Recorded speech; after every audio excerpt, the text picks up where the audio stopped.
আমরা সকাল সকাল চলে এসেছি কলকাতায়। 10টা বাজছে, আমরা ঢুকলাম, কাজ শুরু করলাম। বেলগড়িয়া, কলকাতা। আমরা খুঁটি কাটছি এখন। খুঁটিখানা পুরো কাটা হয়ে গেলে আমরা স্ট্রাকচার শুরু করব।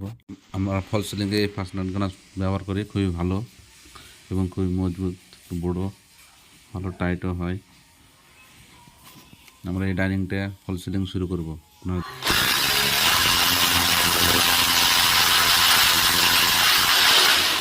ज़्यादा हम लोग कलकत्ता से आ गए काम करने के लिए।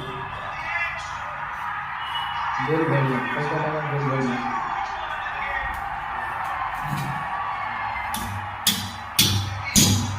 क्या चीज़ है? जीने के तक तो मरने के तक। रात दिन काम काम काम।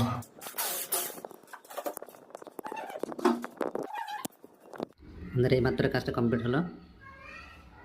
কলকাতায় আসার পর সকাল থেকে মেহনত করে কাজটা কমপ্লিট করলাম।